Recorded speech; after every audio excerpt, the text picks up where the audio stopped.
Hello সবাইকে, আশা করি ভালো আছেন। সেদিন প্ল্যান করে চলে গিয়েছিলাম নলজুড়িতে ঘুরতে। তো বেশ সকালবেলা বেরিয়েছিলাম, বৃষ্টিও ছিল, সাথে রোদও ছিল, একটু পরে উঠে যায় আর কি। তো বেশ অনেকক্ষণ জার্নি করার পর আমরা পৌঁছে যাই আমাদের গন্তব্যস্থলে। বেশ সুন্দর একটি জায়গা। তো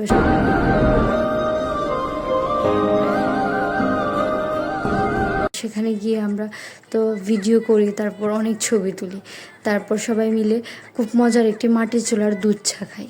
ভীষণ মজা, আপনারা গেলে অবশ্যই খাবেন এখানের দুধ চাটা আর কি।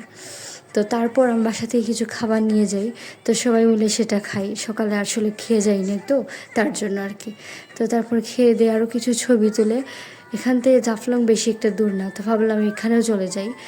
আমরা বেশি জাফলংয়ের নিচে যাইনি, উপর থেকে একটু দেখে ছবি তুলে তারপর কিছু খাবার খেয়ে, চকলেট এসব আর কি। তারপর ভুনা খিচুড়ি, তারপর একটা রোস্ট সামনে একটা হোটেল থেকে কিনে খেয়ে তো আমরা সবাই আবার বেরিয়ে পড়লাম আর কি বাসার উদ্দেশ্যে। তো আসার পথে একটা সুন্দর রিসোর্ট পড়ে, বাংলাদেশ লাস্ট হাউস নামে, সেই জায়গাটাতে যাওয়ার খুব ইচ্ছে ছিল। তো সেখানেও চলে গেলাম। তো নেমে সেখানে বেশ বৃষ্টির জন্য প্যাক হয়ে গেছে। তো আমরা জুতো খুলে খালি পায়ে হেঁটে তাও গিয়ে কিছু ছবি টবি তুলে আবারও বেরিয়ে পড়লাম। তো আসার পথে এখানে খুব সুন্দর শ্রীপুরের দৃশ্যটা দেখে, তো ভীষণ রোদ, তার জন্য আর বেশি সময় থাকিনি। তো একটা ভিডিওর ছবি করে তারপর বেরিয়ে পড়লাম বাসার উদ্দেশ্যে।